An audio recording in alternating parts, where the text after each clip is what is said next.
Shlema for Tomer ben Miriam, was severely injured in the Hadera terrorist attack last week, and for all the people who are recovering from these attacks, and General Cholem of Klal Yisrael. Amen. Speedy refuah shlema for all of them.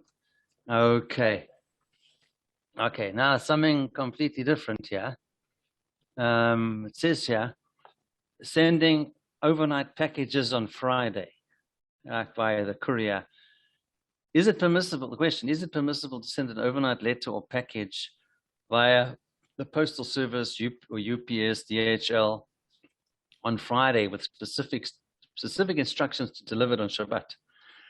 So, Amir al-Akum, instructing a non-Jew to perform Shabbos labor, which would have been forbidden for a Jew, is prohibited. It makes no difference whether the Jew's command is given on or before Shabbat. Accordingly, it should be forbidden to instruct a non-Jew on Friday to specifically deliver an overnight package on Shabbat, since there are several prohibitions in delivering mail on Shabbat. Where necessary, however, there is room for leniency. Some poskim hold that direct command to a non-Jew is forbidden. Instructing a non-Jew to instruct another non-Jew, Amira la Amira, is permitted. Not all poskim agree with this leniency. Okay. Mishnah Berurah rules that one can rely on this view to avoid major financial loss. Other poskim rule that one may rely on this view in case of a great need. It follows, however, that one is permitted to send an overnight letter with the delivery company to be delivered on Shabbos in case of a great loss or need. Since the command to deliver the item is not directly to the delivery man, but rather to another non-Jew. There are other arguments of opinions for permitting one to have a letter delivered on Shabbos. Chassam Sofer rules that even those who prohibit instructing non-Jew to instruct a non-Jew would permit it if the Jew's instructions to the first non-Jew were given before Shabbos. Some poskim argue that mailmen working for the government postal service or private mail service don't work for the sender but for the service, which has an interest in the mail being delivered. They are not delivering the mail because the Jew asked them to do so, but because they are employed by the company.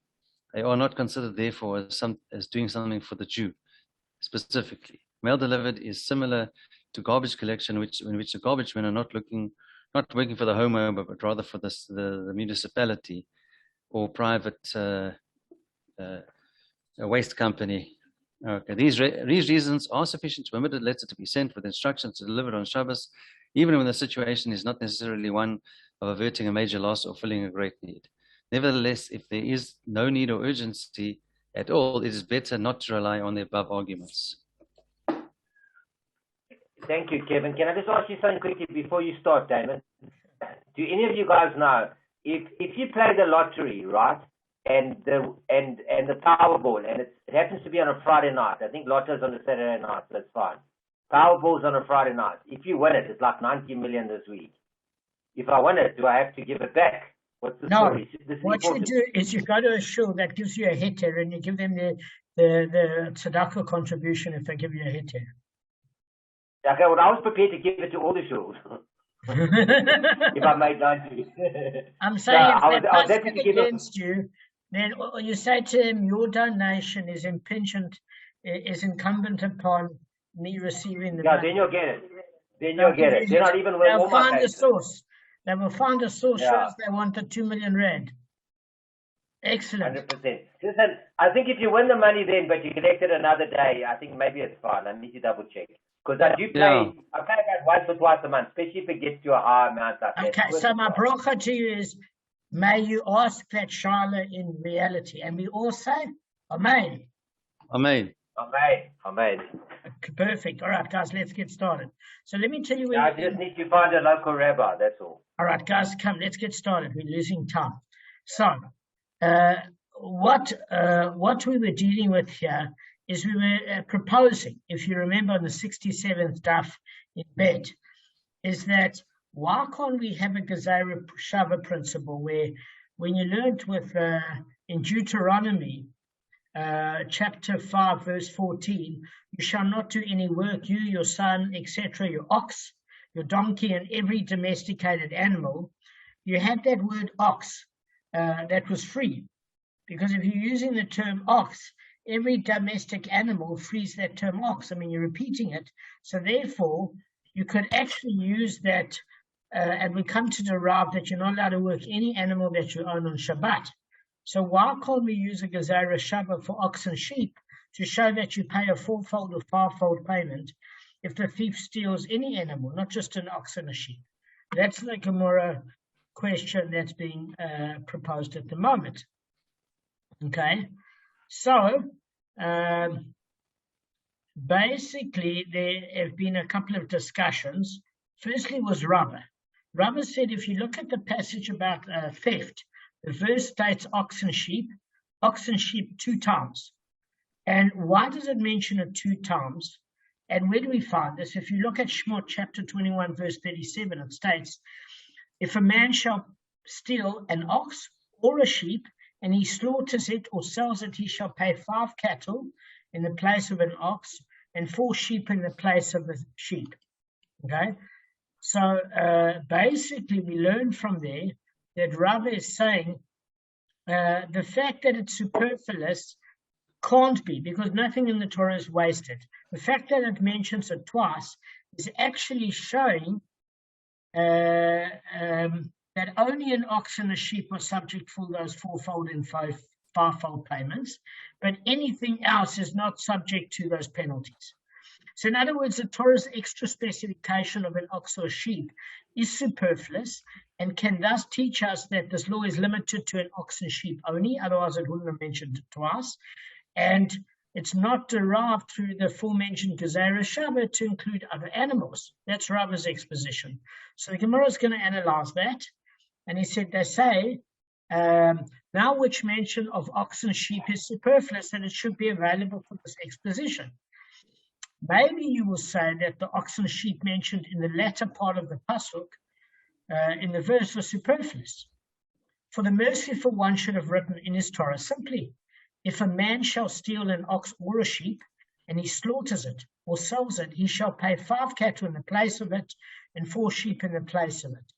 In other words, if you use the pronoun in the latter part, you could have still derived the meaning. But if the merciful one had written it like that, I would have mistakenly said that he must pay 9 because of the non-specificity. In other words, 5 oxen and 4 sheep together for each one. Okay? And how do we derive that? Because the Gemara is saying that the second specification of ox and sheep isn't superfluous at all. And that's the argument against Rava, because had the Torah merely substituted the pronoun it in the last part of the verse, we could have thought that the payment of 5 cattle and 4 sheep are not 2 individual payments, the former for a stolen ox and the latter for a stolen sheep, but rather one large payment made for either an ox or a sheep that one slaughtered or sold after stealing. So the problem is the pronoun it would be referring to either the ox or the sheep mentioned in the beginning of the verse, and if the Torah had to specify ox and sheep in the last part of the verse, it's to teach that 2 individual payments are meant. A 5-fold payment for a stolen ox to corroborate the 2 payments, you have to have the word ox and ox, and the same corroboration is needed of the 4-fold payment for a stolen sheep. Okay? Now, and perhaps you will counter with a different argument and say, why in place of it is written 2 times. That you can't mistakenly have thought that the Torah meant to say that you pay 9 times for each one. Because you've got the place of it, a pronoun mentioned 2 separate places. So then why mention the place of it twice? It would be superfluous. In other words, since the Torah states in place of it twice and uses the pronoun twice, it necessarily means to prescribe 2 individual payments. A 5 cattle payment for an ox and a 4 sheep payment for a sheep. But if it had meant to prescribe maybe a single payment for constituting, in this case, 9 animals, it would have written it very simply. It would have written it once. You shall pay 5 cattle and 4 sheep in place of it. That's Rashi's explanation. So, if you use a pronoun twice, it's coming to tell you don't add the 2 together. So, this, however, is not so. Why? Because the second statement in the place of it is needed to teach us something else. Okay, what's it meant to teach us? It might be, in fact, that we would think that the Torah meant to prescribe a single payment consisting of non-animals. And the reason the Torah states in place of it a second time is so that the superfluous in place of it can be expounded for the exposition taught in the following brisa, which Rashi is going to bring. And what did we learn? It might have been thought that if one stole an ox worth of manna, he might pay in its place 5 murabund once. So what is this actually saying? Is that you could think that if you stole an ox, the reason you're paying 5 is not a penalty, it's almost compensation. So say one ox was worth 500 zuz, right? Then you're paying back another 5 oxen that are worth 100 zuz each. In other words, you're only compensating, but you're not paying 5 times what that actual ox is worth. So therefore, the Torah is to state in place of it a second time to indicate that the oxen sheep must be made similar to the oxen sheep that he stole. Meaning that if it says it's cost 500 zuz for that ox, you don't pay what you call 5 times 100 to equal that amount. You must pay 5 times 500, whatever it was worth. So that's proving it's a penalty and not compensation. That's why it mentions the pronoun twice. Okay? And when we mention pronouns, it's not LGBTQ. We know why we mention pronouns. That's the difference. Okay. Just thought I'd have a little bit of dig in there for the leftists. And in speaking of leftists, you have to give back what you took. You have to leave it back. So you have to replace it with the same sort of animal in terms of value, breed, to mimic what you stole 4 or 5 times respectively for a sheep and an ox. Okay. So now it's been demonstrated that ox and sheep are stated explicitly in the latter part of the verse and not superfluous. Bless you. Because, Gavin, if the Torah merely stated in the place of it twice using a pronoun, we could have thought that the Torah is prescribing a single payment consisting of non-animals. And if you want to say that the in place of it is mentioned a second time to show that, in fact, they're separate payments for an ox and a sheep respectively, it's coming to teach you that you have to replace it in terms of the right sort of quality and value. It's not coming to teach you necessarily that it's separating the ox and the sheep. Since it's coming to teach you, you have to play in terms of the similar value. Where are we going to learn specificity from? So now the Gemara gives a different proposal of Rava. It means to say that ox and sheep mentioned in the first part of the verse are superfluous. So we've already established that ox and sheep in the second part are needed. They're not superfluous. What's Rav trying to prove? That if it is superfluous, it's coming to teach you the lesson that only an ox and sheep are subject to the 5-fold payment for an ox and 4-fold, fivefold for a sheep and, 5-fold for an ox and 4-fold for a sheep. Okay, but it's not coming to teach you that it applies to any other animal. Now, again, why is there more of a penalty, guys? Gavin, why is there more of a penalty for an ox and a sheep? Because, well, for a sheep, it's because it's embarrassing. So you pay more than even an ox. Why is it embarrassing? Explain. You go on to the right answer, absolutely. But why? You have to put it on top of your head. You have to lift it up to carry it. You can't just leave it like an ox. An ox you can actually draw. Excellent. Put it with a rope and no one will know that it's not yours. So you pay less because you've already suffered embarrassment. Excellent. So what it's coming to say is it's saying maybe for smaller animals that don't listen, you pay just like with the sheep, you pay a 4-fold payment. Maybe for smaller animals that you have to embarrass yourself to steal and carry, you also only pay a 4-fold payment. And for an animal that you lead with dignity, you have to pay a 5-fold because the embarrassment factor hasn't taken away any sort of penalty aspect, even by one notch. So that's an excellent answer. So Rava is basically stating it's mentioned twice because it only applies to a sheep and an ox. So we're showing that it's not superfluous in the second time, in the latter part of Pasuk, but maybe in the first part of the Pasuk it is superfluous. And if it is, then it can prove Rava's case. So it's saying, okay, so maybe the first part is superfluous. We've worked out that the second part isn't. Because the merciful one should have written in his Torah simply, if a man shall steal and he slaughters it, or he sells it, he shall pay 5 cattle in the place of an ox and 4 sheep in the place of a sheep. In other words, by stating the law exactly in this manner, even without specifying an ox and a sheep in the first part of the verse, we would know that the Torah is prescribing 2 individual penalties, a 5 cattle payment for an ox and a 4 sheep payment for the sheep. And we would also know that the animals must be paid similar to the ones that he stole. In other words, the manner in which you steal it prescribes the sort of penalty involved. So the Torah's specification of an ox and a sheep in the first part of the verse is superfluous, and maybe it can teach us that this law only applies to oxen and sheep and not to any other animal. Okay? So that's what the original suggestion was. But the Gemara now asks the question, says, if the merciful one had written it so, I would have mistakenly said that he is not liable to the 4-fold and 5-fold payments until he steals 2 of them, the ox and a sheep, and slaughters them. Okay?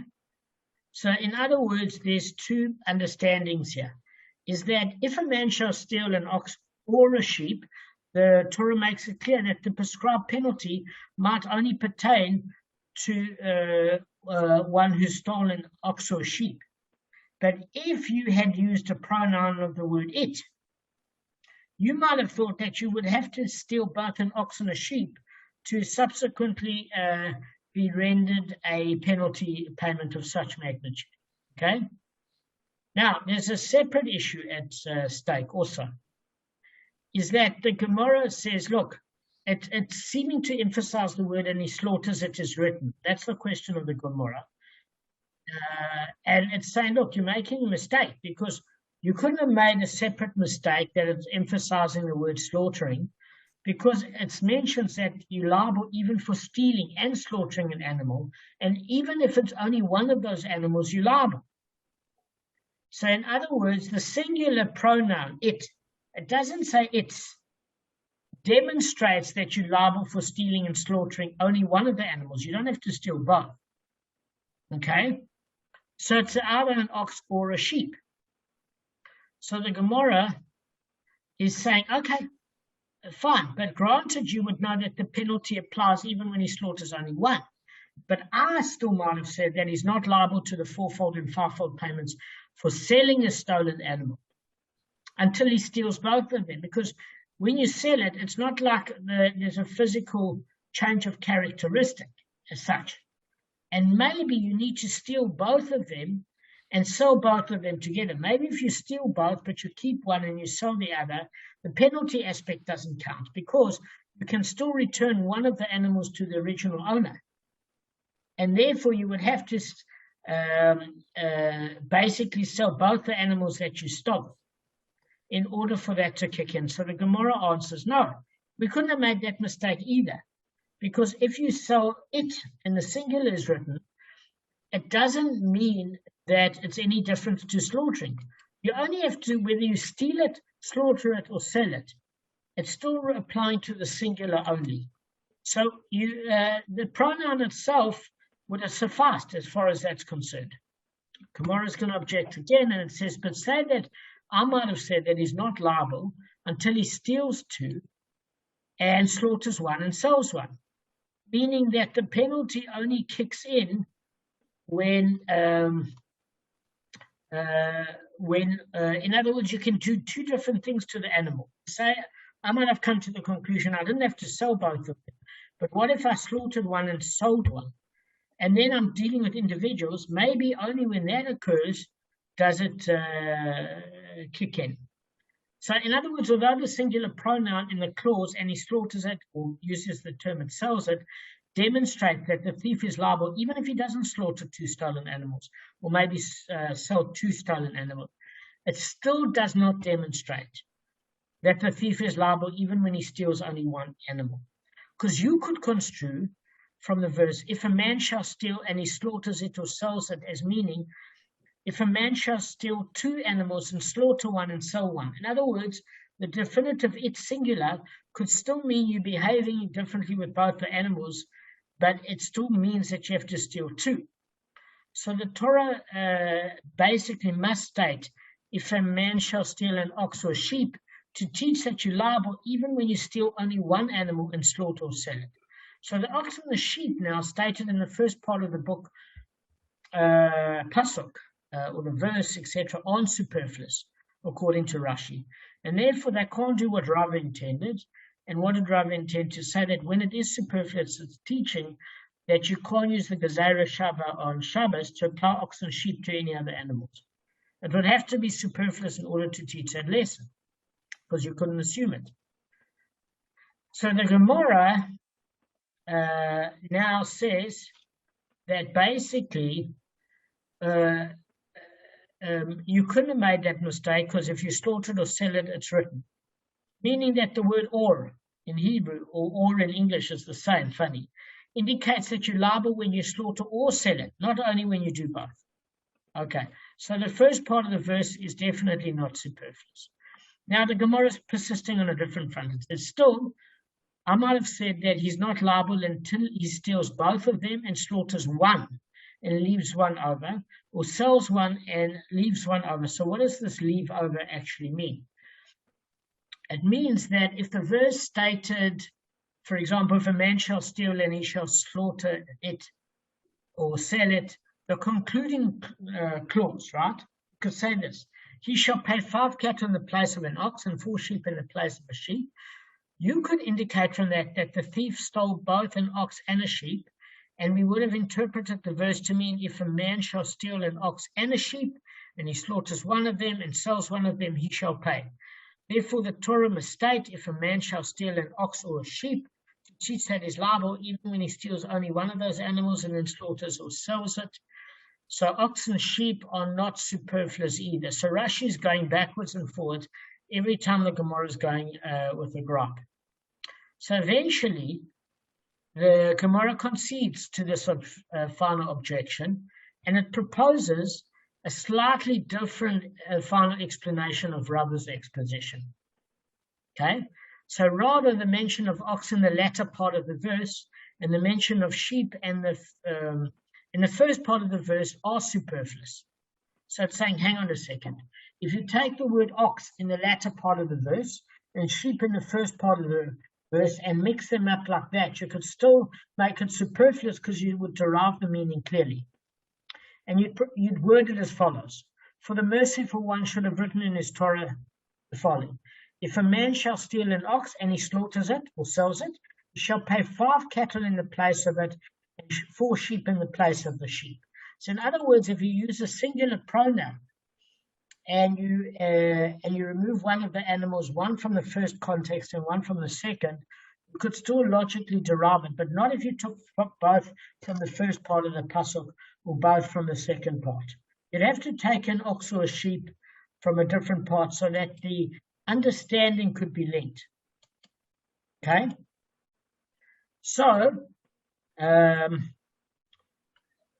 so that's what's proposed. So in other words, what we're trying to ask is, why do I need the word ox written in the latter part of the verse and the word sheep written in the first part of the verse?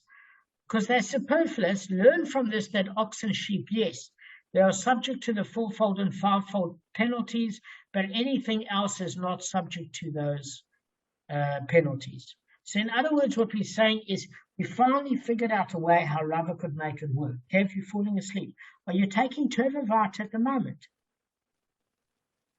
Okay, maybe if you get a chance to, because the last 3 days you've been exhausted and you've worked very hard, but maybe Turvavat might help a bit. I'm not sure. Have you still got it, Kevin? Are you on silent? Yeah. Have you still got turbovite? Yeah. That's right, Kevin, because you're battling, You know, Sham, you don't realize when you're falling asleep, but we can see you asleep a lot of the time. I get up at like some 5:45 in the morning, and I don't blame you, but I'm saying I couldn't cope with what you cope with. But if I was, I couldn't even do what you do, but I would definitely mainline some caffeine or heroin or something. Yeah. I must actually get some. I must try to. I should have taken some after my walk. Yeah, after my run. You know what? It's such a pity. You're so bright and you chap it, but if you're asleep, even Mozart couldn't chap it. So it's difficult. So what it's saying is that we had to doctor Rava's verse and say, look, if you can't have the second part of the pasuk, ox and sheep removed, and just replace it with the pronoun it, and you can't take the first part of the pasuk and replace the ox and sheep with the pronoun it. But what you can do is that if you mention ox in the latter part of the pasuk and you mention sheep in the first part of the pasuk, you can derive their meaning perfectly, and therefore the ox and sheep are superfluous. And if they are superfluous, it's coming to teach the lesson that it only applies to these animals. And this is how it would be simply written by Hashem. The merciful one could simply state, if a man shall steal an ox and he slaughters it or sells it, he shall pay 5 cattle in the place of it and 4 sheep in the place of a sheep. So that is a perfect way to show that, according to Rava, with his new exposition, that only a sheep and an ox are subject to the 4-fold and 5-fold penalties, but anything else is not subject to those penalties. Okay. Now, we're going to be dealing with another issue, and that is about a thief that steals from a thief. Kevin was way ahead of the game. He had prepared this, so I'm happy to deal with it at this point. So, we learned from a Mishnah before, one who steals after a thief does not pay the 2-fold payment. Okay. So the Gemara explains, if you remember before, Rav said they did not teach this in the Mishnah except with respect to where the second thief stole the stolen article prior to the original owner's despair. So now this context is new. This context is new about despair. What we learned before, if you remember, is the reason why the second thief doesn't pay a penalty is because the original thief doesn't own it. So, in other words, it's not being stolen from the domain of the original owner, so there are no penalties. All that happens is he has to pay the principal back to the original owner. That's what we learned before. Now we're learning how does despair affect this whole process. Okay, so Rav said they did not teach this in the Mishnah except with respect to where the second thief stole the stolen article prior to the original owner's despair. Okay, so what does this mean in a nutshell? That the reason that the second thief is not liable at that point is because neither the thief, the first thief, or the original owner is considered the owner. And why not? Because legally one is considered the full-fledged owner of an article only when it's in his possession and he owns it, originally bought it. So he is the title to the item and it's in his possession and under his control to use as he pleases. So now this is the tricky part, right? So the article is stolen and it's in possession of the thieves. So the original owner isn't considered the full-fledged owner because he doesn't even have the property. How can you own something that's taken from you? He doesn't have it, stolen from him. And the thief is not the owner because he is not entitled to have it. He stole it. So either one is not really the full-fledged owner, certainly not legally. And that's why the second thief is not liable because for the penalty. Because who's he going to give it to? He can't give it to the original owner because technically it's not in his possession. And he can't give it to the thief because why should you pay a penalty and reward a thief for stealing something? Okay? So... Now, also for clarity, Damon, 1 second, just some clarity quickly. If the first thief steals an ox, right, normally he'd be liable for a five-fold payment, right? Now another thief comes along and steals that ox, right? Are you saying that neither of them, the second thief is who's he liable to and for what amount, and the first thief, who's he liable to and what amount? Okay, so the next stuff and this stuff, we're going to go through all those issues in complexity, but only now I want you to know two principles, okay? Is that if the original owner hasn't despaired of it, it doesn't become the thief's, according to all opinions. So originally what happens is, Rava is teaching that the original owner hasn't despaired of it, so therefore the thief can't acquire it, pay the financial equivalent if he's caught, because no despair has taken place. So when the second thief steals it from the first thief, okay, then the thief, you don't pay anything. You basically don't pay the twofold payment to the thief, because if despair affects acquisition, okay, now there's some opinions, Gavin, that say despair, even if despair affects acquisition, you can't, through an avera, acquire something and pay the financial equivalent. If the article is still in existence, you have to return the original article, okay? And there are those opinions that says despair affects acquisition, even if it's rabbinic, to allow this thief to do teshuvah, which means that he only has to pay the financial equivalent, but not the article itself. We're assuming if he smashed it, if he stole it, if he slaughtered it, etc. so far. So all we're saying is that the thief, the second thief, cannot pay a twofold penalty for the thief, because the original owner didn't despair, and since the original owner didn't despair, the thief does not acquire it. And that's holding by the opinion that says that the thief does acquire it in the case of the owner's despair. Not everybody agrees. Some say even when the owner despairs, the thief never gets to keep the original article and pay the financial equivalent. So Rav is one such party, Rav and Rava, okay, Rav and Rava, that basically say that despair affects acquisition. So even if we say that the original thief pays the financial equivalent, the original owner hasn't despaired. So then why would a second thief have to pay a penalty to the first thief because the original owner is not despaired? That's what the Gemara is saying. That's all it's saying. Damon. Yeah. But you said earlier the second thief who stole it from the original thief can't compensate the original thief because he's not allowed to get compensation. So he should pay the actual owner. But then you're saying it's only if there's despair should he do that. No, only if it's been despaired of. Correct. So what would happen is we will discuss as far as that's concerned. But what we did learn before, according to many opinions, is the second thief, the reason he doesn't pay the penalty payment to the original owner is because he never stole it from the original owner's domain. So it wasn't in the original owner's possession. So therefore, there's no penalty. You have to pay the principal back. So what happens is it's almost a process where the second thief, if despair hasn't come into play, has to return the item to the original owner or pay the financial equivalent. Okay? And then if the article is and the first thief pays nothing. No, I think the first thief pays the penalty. He doesn't have not the principal. He doesn't have to pay the principal. He has to pay the penalty because that's what he still owes. But the principal, he doesn't pay if the article is still in existence.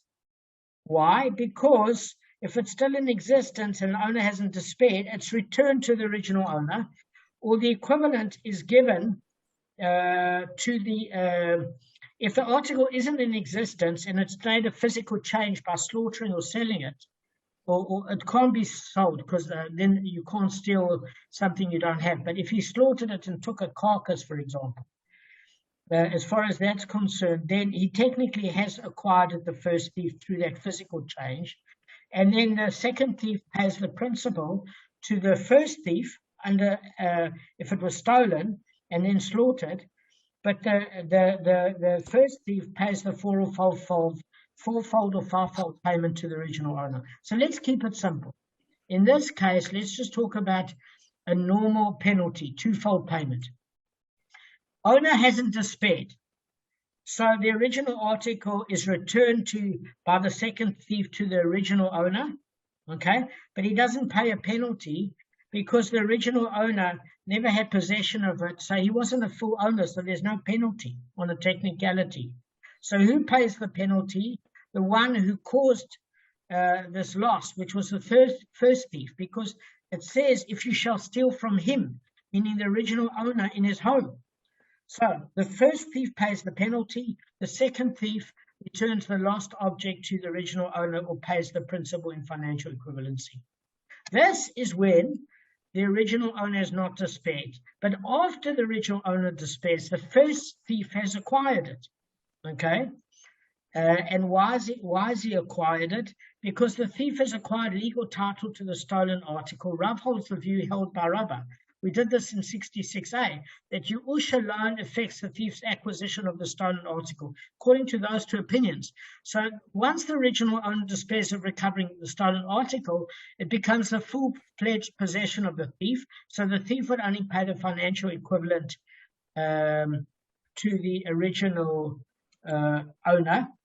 And in that particular case, he would probably pay the penalty as well. But as far as the second thief is concerned, he would have to pay both a principal and penalty. We'd have to return the article if possible, to the original owner and pay the penalty to the thief if despair affects acquisition. You get what I'm saying? So if there's no despair, there's no penalty. If there